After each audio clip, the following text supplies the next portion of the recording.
So I'm making a computer table and a shelf to go above, and this is the computer table, and then under here there'll be a shelf that pulls out for the keyboard. And so this shelf essentially goes about maybe 40 or so centimeters, 50 centimeters over the computer. And this is all recycled wood from the shelves, the old shelves in the house. So I sanded it, I got rid of the varnish, and I'm just going to finish it with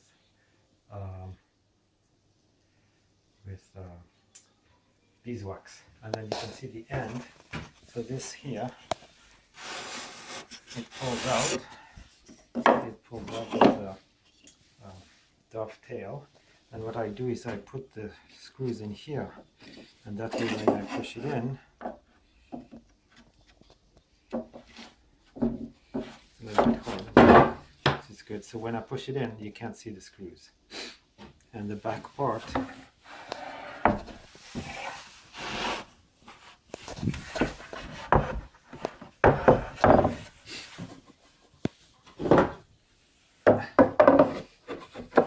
to give it some additional support. So it just has a, not a, I don't know, just a groove into the board. You can see here, see like this, to support it. And this is also like put the screws in here so that you can't see the screws. All this wood, the end pieces, it came from those moldings at the top. It's nice pine, it's knotless, so it's beautiful pine. So that it is. And this one I think is alder or beech, I'm not sure. One of those two.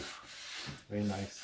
It's actually, I think it is laminated, if you can see the lines. I think it is laminated. Alright, so I'll do another video when it's finished.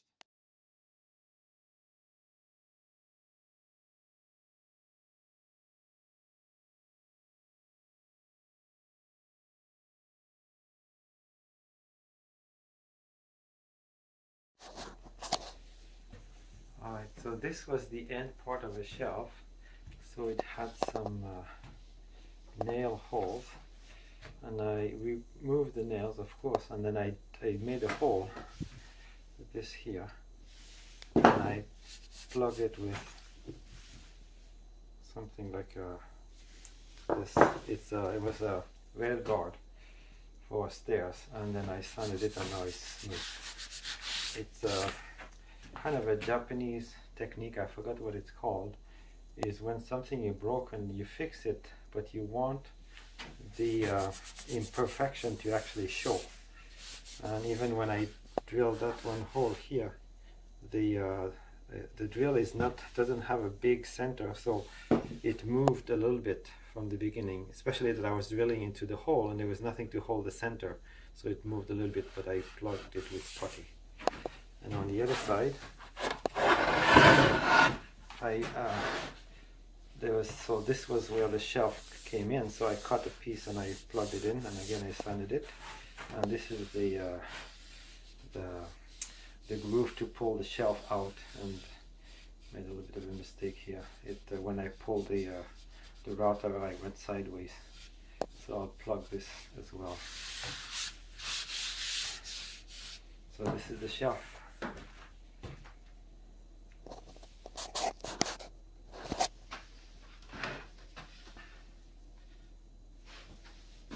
And on the end, I have those kind of like sliding thing. I don't know if you call it hinges or what you call those things, but to slide.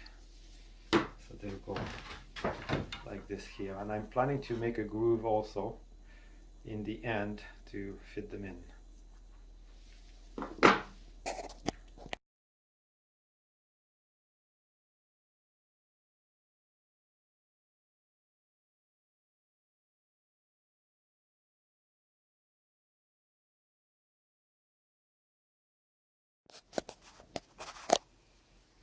So one last look at the shelf.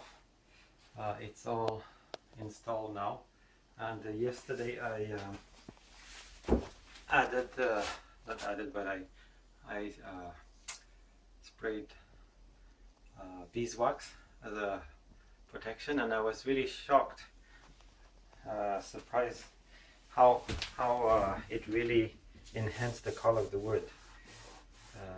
I sanded it with 120 first, and then I finished with 150 paper, and then the beeswax is so smooth, and then I finished the shelf. This I also put some under. You can see it, but I put some beeswax under as well. So those holes that I plug here, they look nice and smooth, just like the rest of the finish. A little bit later I'll show you the kind of tools that I use. It's a little bit basic.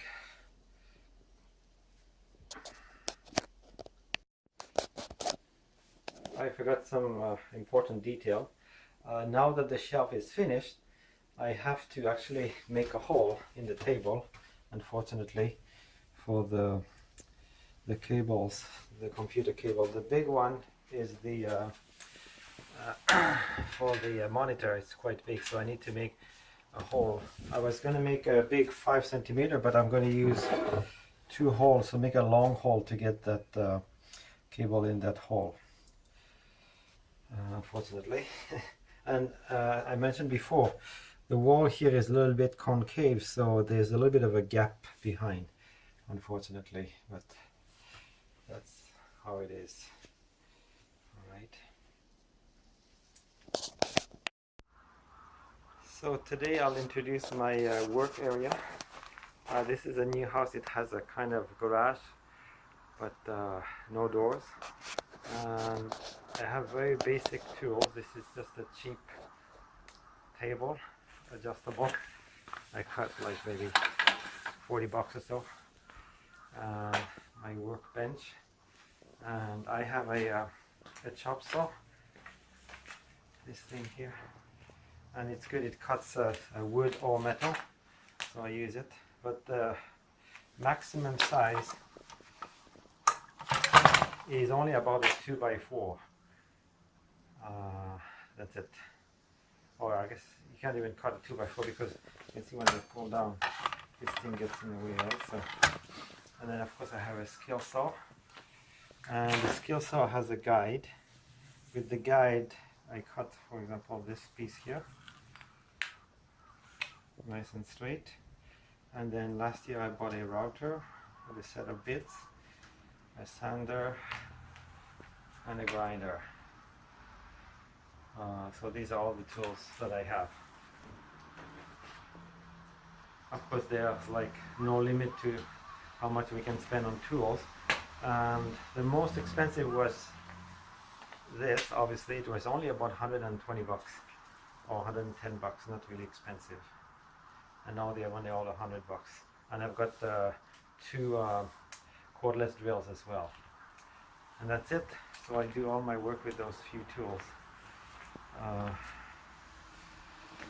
You have to, one of the things I'd like to buy maybe soon is a decent table, so because this one, like this part, moves so much. When I try to close something, it keeps on moving.